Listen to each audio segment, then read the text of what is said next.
কষ্টের কথা বলবে না কেউ, দুঃখের কথা বলবে না কেউ, বাপের বাড়ি গিয়ে। তোমরা মুসলমানের মেয়ে, তোমরা মুসলমানের মেয়ে, তোমরা মুসলমানের মেয়ে, তোমরা মুসলমানের মেয়ে।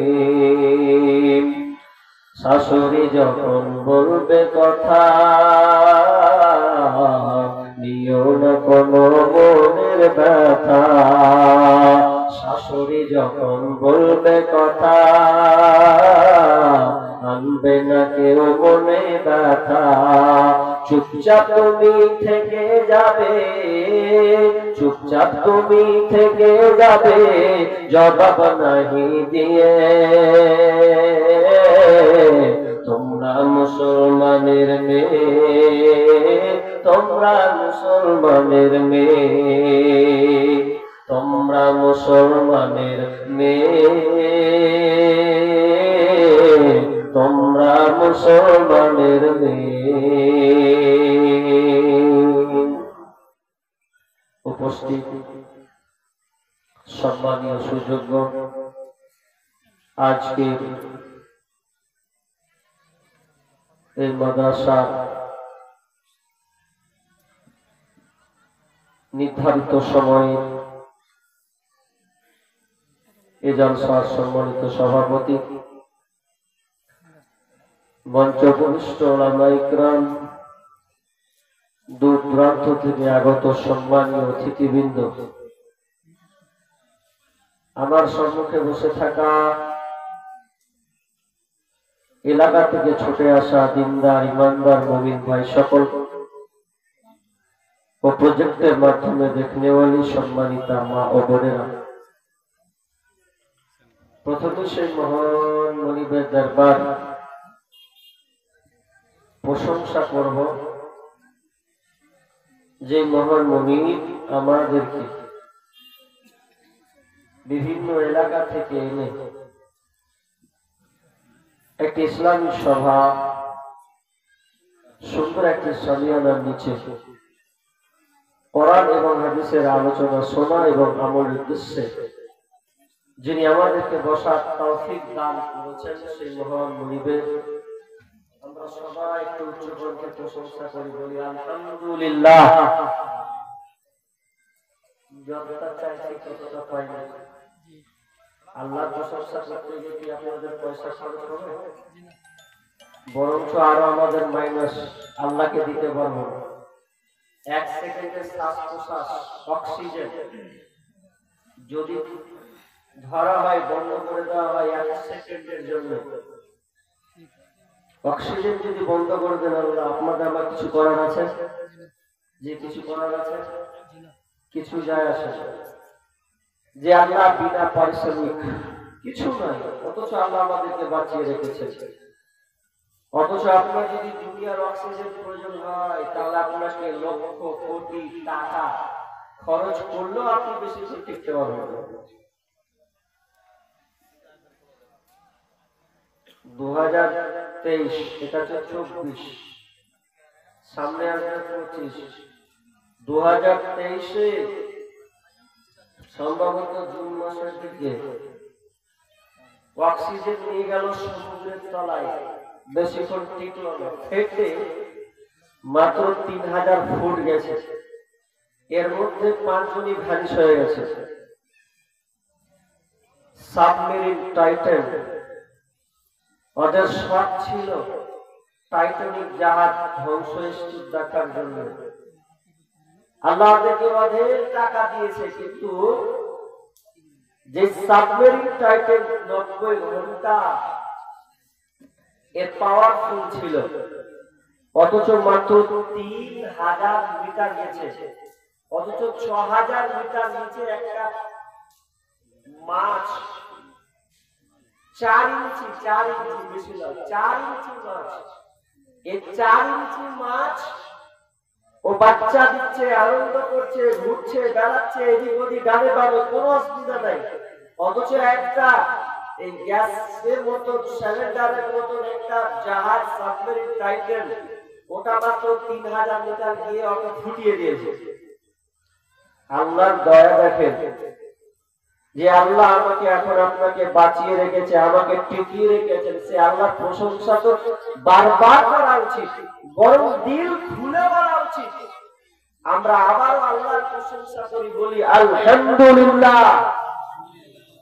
অতঃপর শান্তি বর্ষিত হোক সকল নবীদের উপর, বিশেষ করে আমাদের শেষ নবী জনাবে মুহাম্মদ রাসূলুল্লাহ বলুন সাল্লাল্লাহু আলাইহি ওয়াসাল্লাম। মাইক্রোফোনের সাউন্ড সব ভেতরে বেশি করে দিয়েছি, কানে খুব লাগছে, আমার বাজনাটা কানে খুব চাপ হচ্ছে, সাউন্ডটা বাইকটা শো করো, আর একটু ঝেঁঝা শব্দ আসছে ওটাকে বন্ধ করো, খুব কানে লাগছে। আমি আপনাদের সম্মুখে মহাগ্রন্থ আল কোরআন থেকে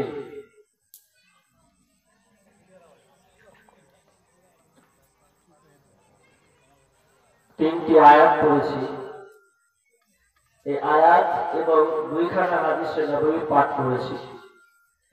আয়াত এবং হাদিসকে সামনে রেখে আমি একটি গুরুত্বপূর্ণ একটা বিষয়, আমি বিষয়ের বাইরে কথা বলা পছন্দ করি না। আজকে আমার বিষয় হেডলাইন বিবাহ। এখানে দুই পক্ষের লোক আছেন, একগুলো হয়তো করে আছেন, একগুলো আনম্যারিড আছেন। ম্যারিড আনম্যারিড উভয় পক্ষ আছেন।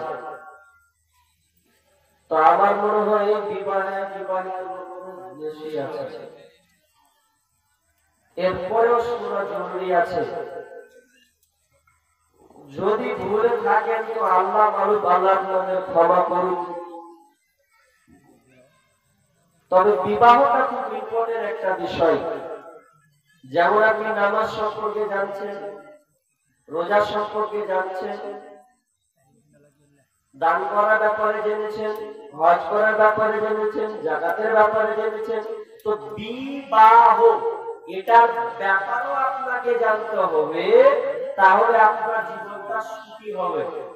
অনেকে আছে যে বিবাহ করে তারপর জানে যে কি কি করতে হবে, খ্যাপা। বিয়ে করার আগেই জানতে হবে যে আমাকে কি কি রেডি করতে হবে, তাহলে ও সুখ শান্তি ফিরে পাবে। বিয়ে করে ও চালাতেই জানলো না তো ওখানে শান্তি পাবে কি করে? লাস্টে ওই গোড়া নেই গর্ত, ওই পুকুরে যে পড়ে। তো বিবাহ খুব ইম্পর্টেন্ট একটি বিষয়, সেটা ধরেছি আপনাদের সামনে। তা আমার কথা থাকছে, বিয়ে কারা কারা করেনি এরকম হাত তুলে দিতে হয়। হ্যাঁ, সবাই কোথায়? হ্যাঁ, আর দেখা আমাদের বয়সে 40 না হলে বিয়ে করবো, 35-40 না হলে চাকরি করে বিয়ে করবো, আগে প্রতিষ্ঠিত হয় তারপর বিয়ে করবো, মানে প্রতিষ্ঠিত হবে তারপর। আর মেয়ের বাপু খ্যাপা বলছে যে হাজি টাকলা যে হোক গা, সরকারি চাকরি আছে কিনা দেখ, সরকারি চাকরি পেয়েছে কিনা তারপরে বেটি দিব, তার আগে নয়। বয়স যা হবে হোক গা, পরে দেখা যাবে। ওই জন্য জিজ্ঞেস করলাম যে কারা কারা বিয়ে করেনি, হাত তুলে। বিয়ে করেননি আপনারা? মাত্র কটা লোক? যারা বিয়ে করেনি ওদের মজা আছে আজকে, ওই জন্য হাত তোলা করেন। তার আগে বিবাহটা আজকে সমাজে খুব কঠিন হয়েছে। কঠিন হয়নি? খুবই কঠিন। আর জেনাটা খুবই সহজ, ইজি। জেনা আর রাসূলের জামানায় জেনাটা ছিল খুব কঠিন, বিবাহটা ছিল খুব সহজ, ইজি। কিন্তু বর্তমান সমাজ বিয়েটাকে করেছে কঠিন, জেনাটাকে করেছে সহজ। আর বিয়ের নামে যত কুসংস্কার আছে, যত ফেতনা, সব বিয়ের মধ্যে দিয়ে আমরা সমাজ গড়ে তুলেছি। যারা সমাজ পরিচালনা করছেন বা সমাজ বলছেন যে সমাজে এটা চলছেন, তাদের ব্যাপারে আল্লাহ জোরালো ভাবে কিছু কথা বলেছেন যে যারা ঈমানদার মুসলিম, আমাদের আইন ছিল কোরআন এবং সুন্নাহ মোতাবেক বাস্তবায়ন করা, তো সেটাকে বাদ দিয়ে আমরা সামাজিক কর্মকাণ্ড, যে সমাজ যেভাবে চলছে সেভাবে আমরা বিয়েটাও করে দিয়েছি। অথচ আল্লাহ বলছে বিসমিল্লাহির রহমানির রহিম, ইন্নাল্লাযীনা ইউহিব্বুনা আন তাশিয়াল ফাহিশাতু ফিল্লাযীনা আমানু লাহুম আযাবুন আলীম। ইন্নাল্লাযীনা ইউহিব্বুনা আন তাশিয়াল ফাহিশা, আল্লাহ বলছেন যারা ঈমানদারের মধ্যে, মুমিনদের মধ্যে ফাহিশা ঢুকিয়ে দিল, অশ্লীলতা ফিতনা ঢুকিয়ে দিল, ইন্নাল্লাযীনা ইউহিব্বুনা আন তাশিয়াল ফাহিশাতু ফিল্লাযীনা আমানু, ঈমানদারের মধ্যে লাহুম আযাবুন আলীম, ওদের জন্য আযাবে আলিমা আছে, তাদের জন্য যন্ত্রণাদায়ক আযাব, আযাবটা খুবই কঠিন আছে। যারা ইসলামী নিয়ম কানুনকে বাদ দিয়ে, যারা ঈমানদারের মধ্যে, মুসলিমদের মধ্যে যখন ফিতনা ঢুকালো, ফিতনা ঢুকাবে আপনার কিনা অশ্লীলতা ঢুকাবে, আল্লাহ বলছেন লাহুম আযাবুন আলীম, তাদের জন্য কঠিন আযাব রয়েছে। আযাবটা কি মরার পর? মরার পর না, না, না, ফিদ দুনিয়া ওয়াল আখিরাহ, দুনিয়া এবং আখিরাতে। দুনিয়া তো শাস্তি পাবে, আখিরাতেও শাস্তি পাবে। আল্লাহু ইয়ালামু ওয়া আনতুম লা তা'লামুন, নিশ্চয় আল্লাহ তাআলা ভালো জানেন, এ ব্যাপারে ভালো জানেন, তোমরা যা জানো না। অথচ তোমরা এই বিষয়ে জানো যে আল্লাহ সুবহানাহু ওয়া তাআলা আমাদের অপকর্মের কারণে আমাদের জন্য আযাব রেখেছে। তখন আল্লাহ বলছেন যারা দুনিয়াতে ফিতনা সৃষ্টি করবে তাদেরকে সুসংবাদ দাও, তাদেরকে শুনিয়ে দাও সেই আযাবের কথা। আমি এবার আরেকটা ধরলাম, কেন ফিতনা ফাসাদ সৃষ্টি করবে মুমিনদের মধ্যে, তো মুসলিমদের বিয়েটা, ঈমানদারের বিয়েটা কেমন হবে? কে যাবে? আমি যাবো নাকি? ভয় খেয়েছে বাবা,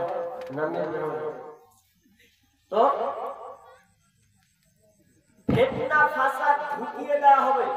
যখন ফিতনা ফাসাদ ঢুকিয়ে দেবে তার জন্য আযাব। এবার চলেন একটা একটা করে বলবো, আগে হাদিসটা বলে নিই, তারপর কি হাদিস? কুল্লু উম্মতি ইয়াদখুলুনাল জান্নাহ, কুল্লু উম্মতি ইয়াদখুলুনাল জান্নাহ, আমার প্রত্যেক উম্মত জান্নাতে যাবে, আমার প্রত্যেক উম্মত জান্নাতে যাবে, ইল্লা মান আবা, কিন্তু যারা আবা গ্রুপে যাবে, যারা আবা গ্রুপ হবে রে, তারা ছাড়া বাকি আমার সব উম্মত জান্নাতে যাবে। আবা গ্রুপ যারা হবে তারা জান্নাতে যেতে পারবে না। কি লামান আবা ইয়া রাসূলুল্লাহ, আবা গ্রুপ কারা হবে? আপনি বলেন আবা গ্রুপ যারা, তারা জান্নাতে যাবে না, জাহান্নামে যাবে। তো আবা গ্রুপ কারা, এটা কি আপনি আমাদেরকে বলে দেবেন না? বিষ্ণু বলেন ওয়ালা, কি বলেন? মান আতানি ফাদাখালাল জান্নাহ ওয়া মান আসানি ফাকাদ আওয়া। বিষ্ণু নবী বললেন যারা আমাকে মেনে নিয়েছে, আমার অনুসরণ আমার অনুগত্য করেছে, যারা এক কথায় আমাকে মেনে নিল, আমার সুন্নাহকে মেনে নিল, আমার বলা যতগুলো আদেশ নিষেধ আছে ওগুলোকে এক কথায় যারা মেনে নিল তারা জান্নাতে যাবে।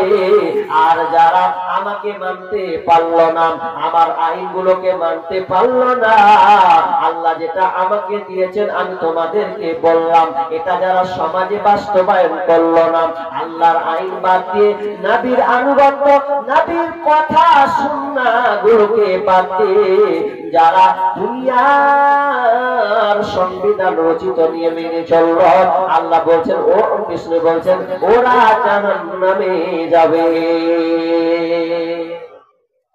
দুটা আয়াত পরস্পর একটা হাদিস, কথা কান লাগান, এদিকে এদিকে কান লাগান। আয়াত এবং হাদিস একদম মিলের মতন আছে, মিলের মতন আছে। কি মিল? যদি আপনি আল্লাহ এবং তার রাসূলের আনুগত্য করেন, মেনে নেন, তাহলে আপনি জান্নাতি, আর যদি না মানতে পারেন তাহলে আপনি জাহান্নামী। এবার বলেন, আজকের আমার বিষয় বিবাহ। বিবাহ যখন আপনি করছেন বা আপনার ছেলের বিবাহ আপনি দিবেন, তখন আপনি কোন আইন মেনে বিবাহ দেন? এখন মনে মনে করে কেন মুসলমানে যেরকম হয়েছে এরকম বিবাহ দিই? মিথ্যা কথা। শুধু খাতিব ইমাম যখন খুতবা দিয়ে দেয়, এত টাকা মোহর, এত টাকা বাকিতে তোমার সাথে বিবাহ বন্ধনে আবদ্ধ হতে রাজি, তুমি কি কবুল করলা? বুঝে কবুল করলাম। এতটুকুই শরীয়তের ঠিক আছে, দেখতে পাচ্ছি, কিন্তু আগে পরে ভেজাল লাগিয়েছেন, আগে পরে ভেজাল। এবার ভেজাল কি কি ওগুলো কারা করলো আবিষ্কার, ওটা আপনি লক্ষ্য করুন। প্রথম নম্বর, বিয়ে করবেন, তো বিয়ের ব্যাপারে আল্লাহ আগে কি বলছেন? وَإِنْ خِفْتُمْ أَلَّا تُقْسِطُوا فِي الْيَتَامَى, আল্লাহ বলছেন তোমরা ইয়াতীমকে বিবাহ করবে, ইয়াতীম মেয়ে, কিন্তু আশঙ্কা থাকলে, ভয় থাকলে, যদি তোমরা ইয়াতীম মেয়েকে বিবাহ না করতে পারো, ফানকিহু মা তাবা লাকুম মিনান নিসা, তাহলে তোমাদের পছন্দ মতন তোমরা বিয়ে করবে, পছন্দ মতন তোমরা নারীদের মধ্যে পছন্দ যেটা লাগে, তোমার চোখে যেটা ভালো পড়েছে, তখন তুমি ওই মেয়েটাকে বিবাহ করবে। তার মধ্যে মাসনা ওয়া সুলাসা ওয়া রুবা, দুটা, তিনটা, চারটা তোমার পছন্দ, তুমি দুইটা মেয়ে বিয়ে করতে পাবে, তিনটা পাবে, চারটা মেয়ে পর্যন্ত বিয়ে করতে পাবে, তুমি চারটা মেয়ে তুমি নির্বাচন করতে পাবে। তবে তবে যদি তোমার আশঙ্কা হয়, ফাইন খিফতুম আল্লা তা'দিলু ফাওয়াহিদা, যদি তোমার আশঙ্কা হয়, তোমার মধ্যে যদি ভয় ঢুকে যায়, না রে মন, আমি একটার বেশি চালাতে পারবো না, একটা স্ত্রী নিয়ে আমি থেকে যাব, আল্লাহ বলছেন তাহলে তুমি একটা স্ত্রী নিয়ে তুমি সন্তুষ্ট থেকে যাও, বেশি হাত দিতে যেও না। যদি ইনসাফ না করতে পারো, এই বিচার না করতে পারো, আদালত রক্ষা করতে না পারো, তাহলে তুমি একটা মেয়ে, একটা স্ত্রী নিয়ে তুমি থেকে যাও। আল্লাহ শুরু করেছেন মাফানা দিয়ে, দুইটা, তিনটা, চারটা। একটা পুরুষ চারটা মেয়ে বিয়ে করতে পারবে, চারটা স্ত্রী সে নিয়ে আসতে পারবে। আর যদি আশঙ্কা থাকে, নেই বিচার না করতে পারে, তাহলে সে একটা স্ত্রী নিয়ে সন্তুষ্ট থাকবে। অর্থ আয়াতে বোঝা গেল যে আপনি যদি মনে করেন আমি দুটা বিয়ে করব, কারোর ঠেকার আছে? কেউ যদি বলে একটা থাকতে আর একটা ধরলো কেন, এটা আমি মানি না, মানি না, মানি না, তাহলে শুনলেন ও মুসলিম নয়, মুসলিম নয়, মুসলিম নয়, মুসলিম নয়, মুসলিম নয়। কেউ যদি মনে করে এটা মানি না, তাহলে ও মুসলমান হতে পারে না। কারণ যে কোরআনে নামাজের কথা আছে, যেই কোরআনে যাকাতের কথা আছে, যেই কোরআনে হজের কথা আছে, সেই কোরআনে একাধিক বিয়ে করার ব্যাপারও আছে। যদি আপনার ক্ষমতা থাকে, যদি আপনি পারবেন, আপনার ইচ্ছা আছে দুটা স্ত্রী নিয়ে থাকতে, আপনি আদালত করতে পারবেন। পৃথিবীর কেউ না মেনে নিলেও আল্লাহ বলছেন আমি তোকে পাওয়ার দিলাম, তুই যদি পারিস তো কর, আমি আল্লাহর খাতায় তুই থাকবি। তো দুনিয়ার কে কি বললো এটা দেখার নয়। কিন্তু দুটা বিয়ে করে দেখুন খালি কি হলো। প্রথমে মারবে শ্বশুর বাড়ি থেকে, দাঁড়ান ভেঙে দেবে, প্রথম চাপ মারবে, হবে না, ইচ্ছা আছে হবে না। কিংবা বিয়ে করবেন দুটা, তো গ্রামের লোক বলবে শালা ভেজাল আছে, কেন দুটা করতে এলো। অথচ যে ভ্যাট ভ্যাট করছে ওয়ারি ব্যাটাপে উন্নতের বেটির সঙ্গে নিয়ে পড়ে আসার লাভ খেয়েছে। জেনার বেলায় ঠিক আছে, ওর ছেলে কিংবা ওর ভাই যখন বিয়ে করার পরে আরেকজনের ঘরে ধরে ধরা পড়ছে, শালাকে খুব দিল আছে, ওটা তাও মেনে নিচ্ছে মানুষ। কিন্তু কেউ যদি ইনসাফের সাথে পছন্দ সহিত দুইটা স্ত্রী থাকে, আর যদি ওদের সংসার ঠিক মতন চলে, অথচ গ্রামের লোক নিজের আপনার কিনা পরের কচু ছিলার জন্য রেডি থাকে। আমার কথা হলো, নিজের কচু আগে ছিলি, পরের কচু পরে ছিলিস, নিজেরটা হয়তো একটা নিয়ে কর না। আজকে কি হয়ে গেছে,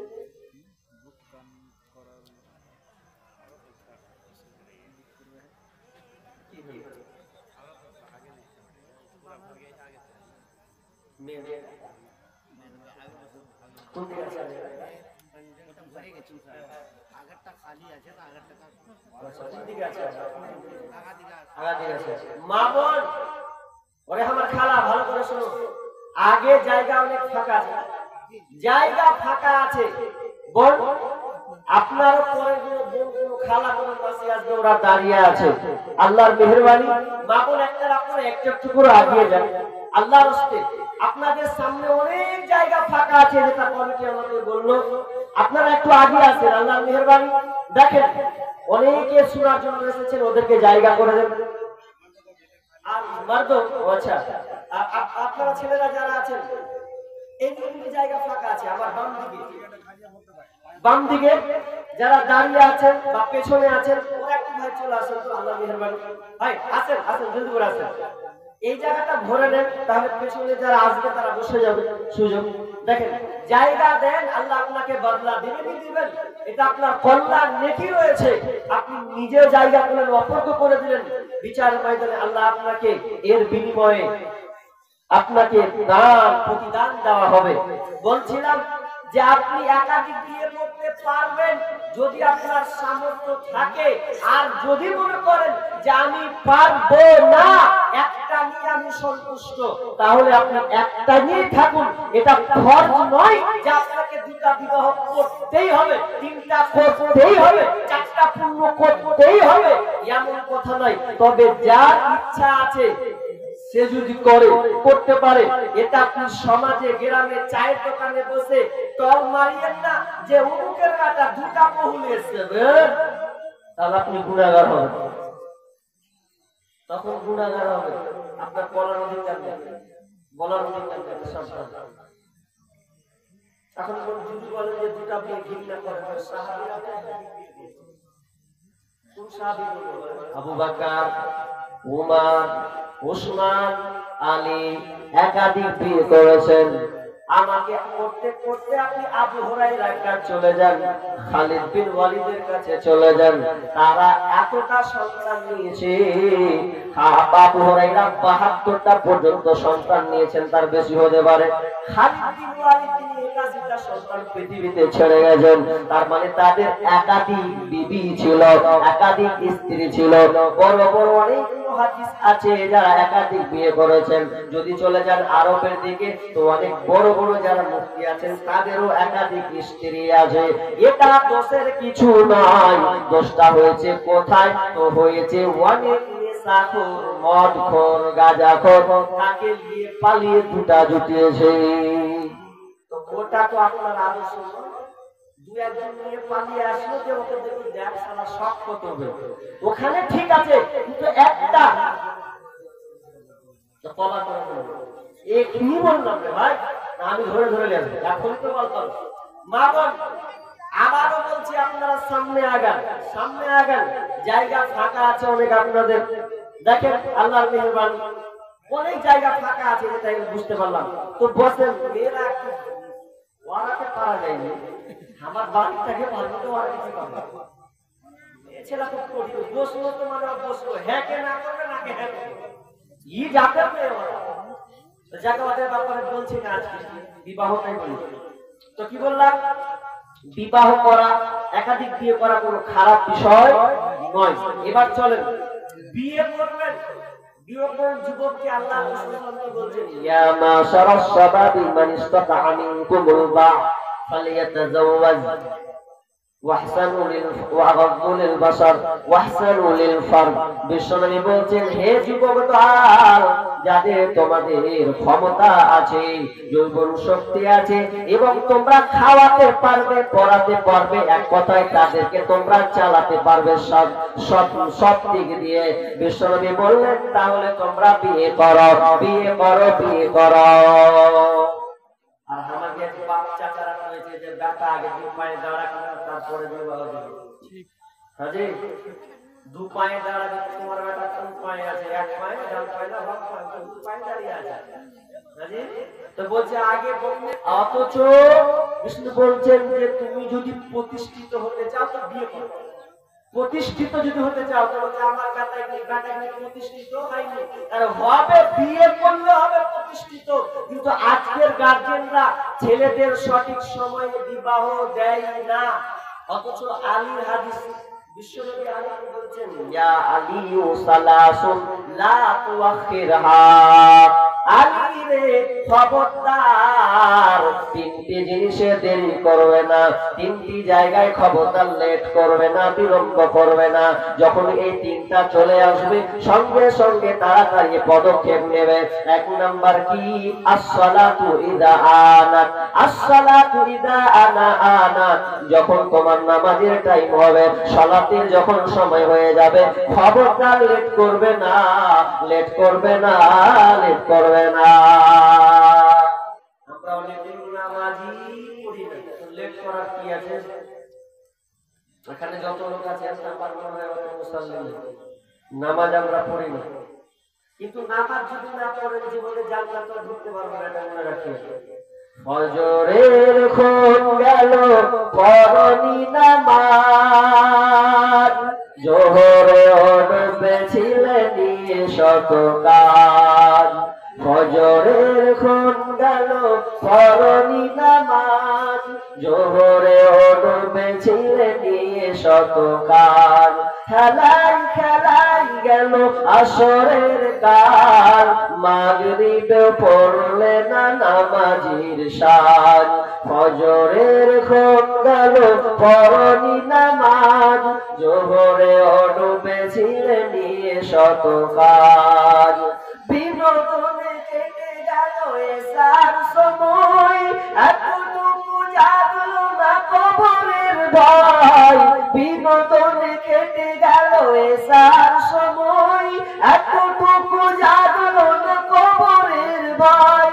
খুঁজলে না একবার নাজাতের পথ, মুসলিম নাম নিতে পেলে না খোলাজ। ফজরের ক্ষণ গেল পড়নি নামাজ, জোহরে ডুবেছিলে নিয়ে শত কাজ।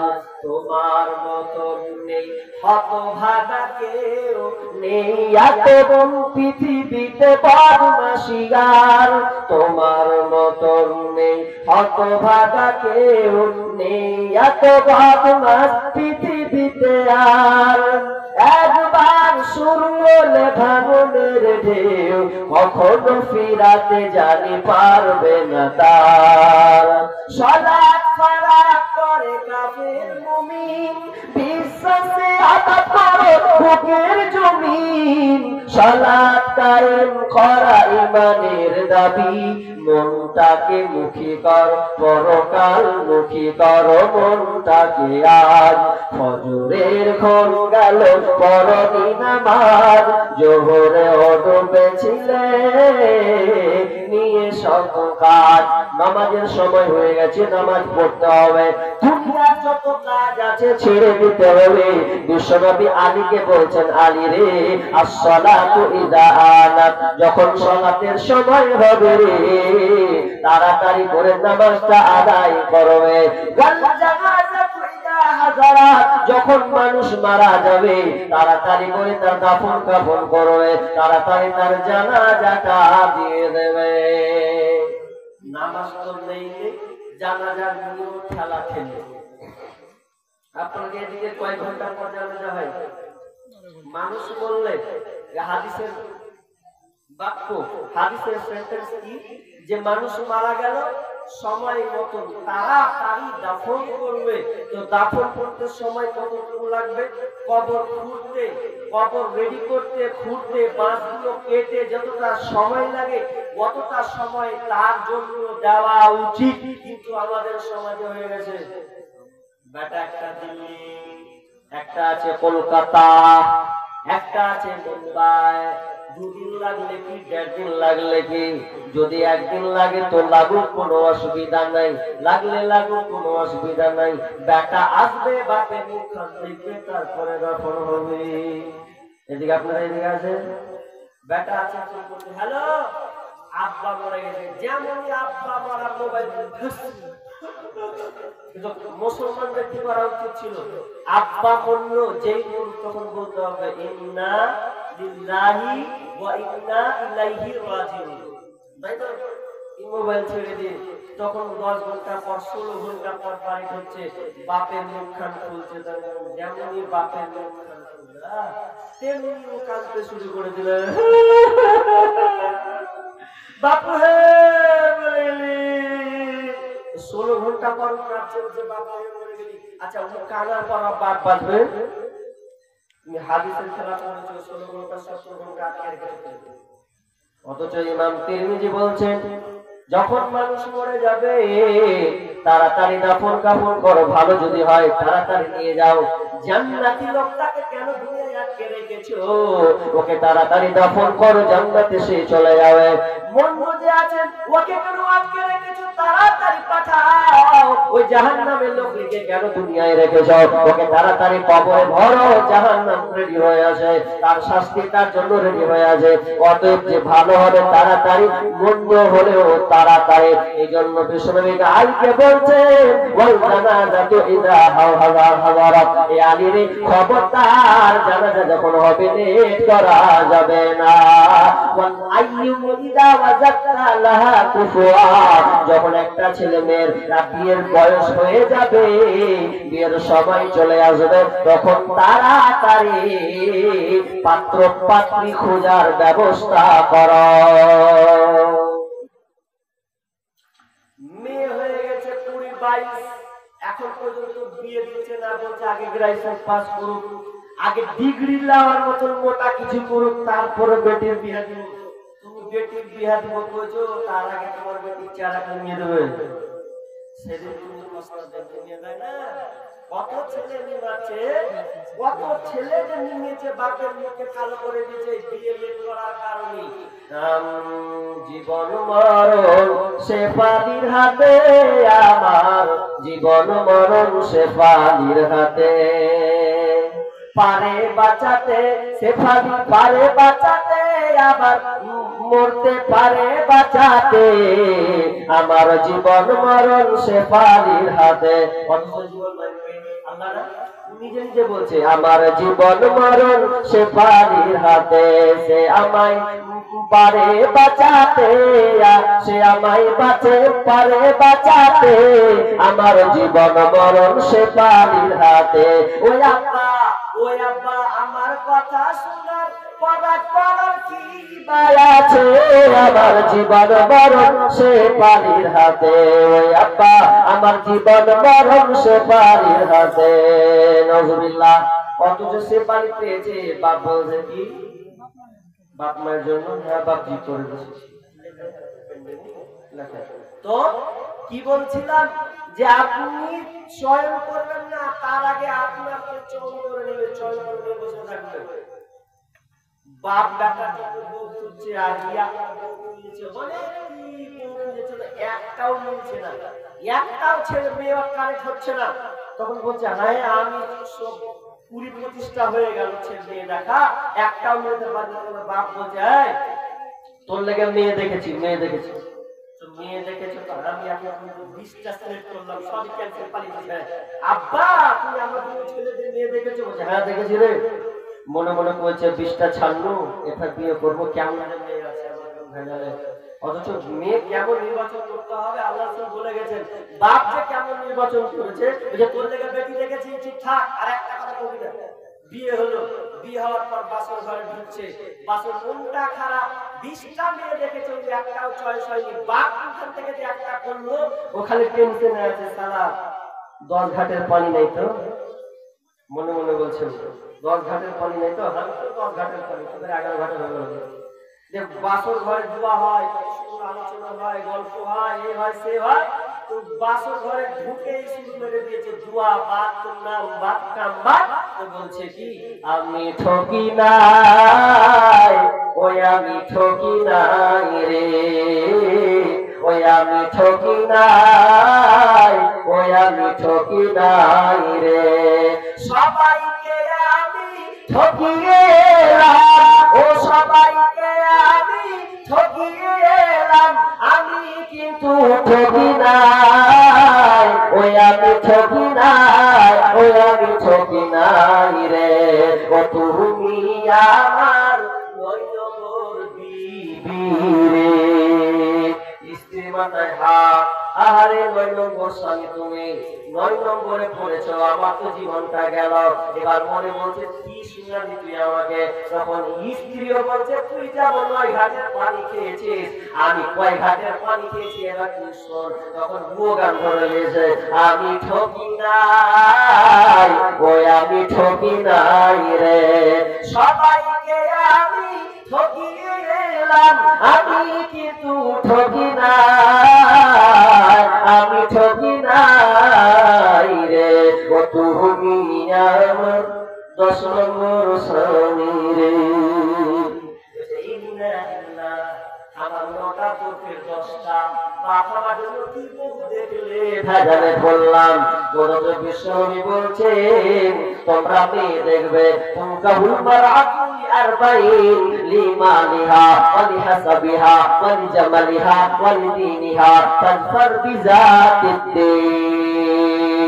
বিশ্বনবী বললেন পুরুষের গতি, এদের নেচার, এরা পুরুষেরা 4টা জিনিস দেখে বিবাহ করে, যুবক সে 4টা জিনিস দেখে বিবাহ করে, 4টা জিনিস দেখে বিবাহ করা হয়। 4টা জিনিস অবশ্যই সেটা দেখে, লিমালিহা মেয়ের মাল আছে কিনা, ওয়ালি হাসাবিহা মেয়েটার বংশ গৌরব কেমন আছে, ওয়ালি জামালিহা মেয়েটা দেখতে কত সুন্দরী কিনা, ওয়ালি দীনিহা আর মেয়েটা দিনদারিতা কিনা। এটা 4টা জিনিস দেখে বিবাহ করা হয়। বিষ্ণু বলছেন ফাজফার বিযাতিদ্দীন, ও যুবক তুমি যে বিবাহ করবে তো সব কিছু না থাক, মেয়েটার টাকা পয়সা খুব না থাক অসুবিধা নাই, মেয়েটার বংশ গৌরব কম থাক কোনো অসুবিধা নাই, মেয়েটা ফার্স্ট ক্লাস নয় হোক চলার মতো যদি হয়, 4 নম্বরটা যদি পেয়ে নাও ফাজফার বিযাতিদ্দীন, তো তিনটাকে তুমি প্রাধান্য দেবে। আপনাদের এদিকে দিনদারিতা মেয়ে খুঁজে না পক্কা আপনার চেহারাওয়ালা খুঁজে? যে টপ লেভেলের সুন্দরী, রাস্তা দিয়ে হয়তো জালসা হচ্ছে ধরলেন, আর জালসাতে মুখের বেটি সুন্দর করে সেজে আসছে, কেউ হয়তো দেখলে বলছে কার বেটি বে একখানটাবে, ওটাকে বহু বানাবে, বহু বানাবি তো ছাক সংসারে আগুন লাগিয়ে যাবে।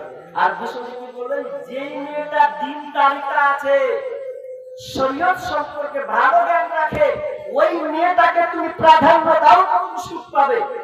তারই বাকি তোমার হাত তো তুমি আগে দিনটাকে প্রাধান্য দাও, কিন্তু আমরা দিনটাকে প্রাধান্য দিই না। এবার চলেন, মেয়ে তো হলো, ছেলে তো নির্বাচন করতে হবে ভালো ভালো না, ভালো ছেলে করতে হবে না, আমাদের ভালো ছেলে নয়, আমাদের মুর্শিদাবাদে বলছে কাজ সরকারি চাকরি আছে ওকে নির্বাচন করা হোক। ওর 5 ওয়াক্ত নামাজ পড়েটা নাই। এখন বলছে একটা ছেলে আছে গো খুব সুন্দর টাকাওয়ালা ছেলে আছে, বলছে টাকাওয়ালা তো চাকরি আছে তো, বলছে হ্যাঁ চাকরি আছে, ভেড়া রাখা আছে খাইয়ে খাইয়ে মুঠো কাটতে ছেলেটা দরকার চাকরি পেয়েছে কিনা ও দোষের মতো দাঁড়িয়ে দেখা দরকার নেই। টাকা দেখতে গিয়ে যখন মেয়েটাকে শেষ করে দিচ্ছে, আর বিষ্ণু বলছেন ইদা আতাকুম মান তারদাউনা খুলুকাহু ওয়া দীনাহু ফাযাব্বিজুহু। বিষ্ণু বলছেন তোমাদের মধ্যে যখন একটা ভালো ছেলের খবর আসবে, আল্লাহওয়ালা চরিত্রবান মানুষ, যার চরিত্র ভালো, যার দিন সম্পর্কে জ্ঞান আছে, ওই রকম ছেলে যদি তুমি খবর পাও তাহলে তোমরা বিয়েটা লাগিয়ে দাও, বিয়েটা লাগিয়ে দাও। কিন্তু বর্তমানে দেখা যায় ভালো ছেলে দেখে না, বরং পয়সাওয়ালা দেখতে গিয়ে আজকে হাজারো মেয়ে সংসারে অশান্তিতে ভুগছে। আরেকটা কথা আমি আপনাদের বলি, মেয়েদের তরফ থেকে মেয়েরা কি চায় এটা কি বুঝতে হবে আপনাকে। বিষ্ণু বলছেন কি লা তুনকাহুস সাইয়্যিবু হাত্তা তুস্তামার, লা তুনকাহুস সাইয়্যিবু হাত্তা তুস্তামার।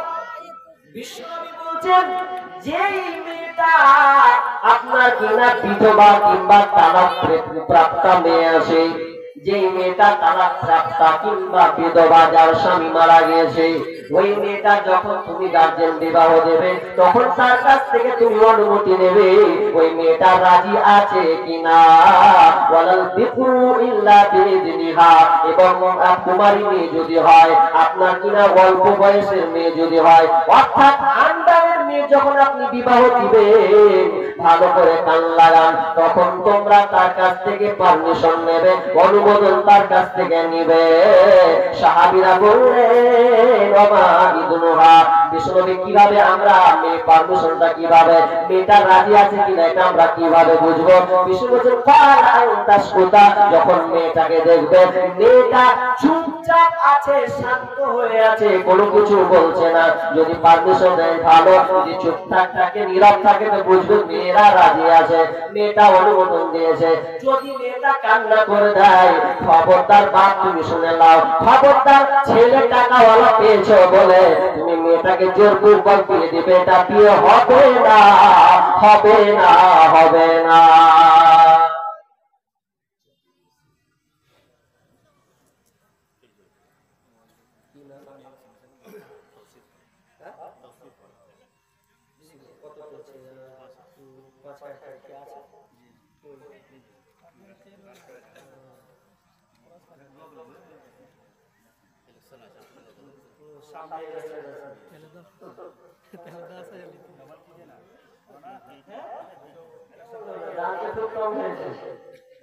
ইলেকশন মানে বুঝছেন তো 5 বছর চলবে, 5 বছর লাগে, 5 বছর চলবে। আর বিশ্ববিদ্যালয়ের ভবিষ্যৎ আছে কি যে 3টা পদ, 3টা তারপরে চাপ চাপে চাপ যখন 3টা জিনিস লাতুয়া কি হাসারা 3টা জিনিস তারপরে চাপ। তো জায়গা চাপ আল্লাহ যদি ইলেকশন সামনে যেহেতু আল্লাহ তাকে কবুল করুন নাকি, তো কথা তো দাদাটা পাতলা হয়েছে,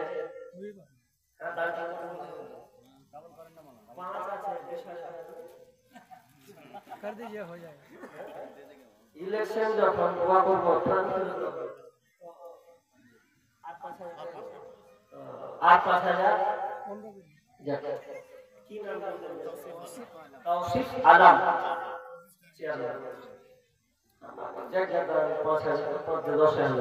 اللهم صل عليه اللهم بارك له كلا وجل في حالك ومالك رب العالمين 5,000 টাকা নিজের হাতে হাত ক্যাশ দিয়েছে।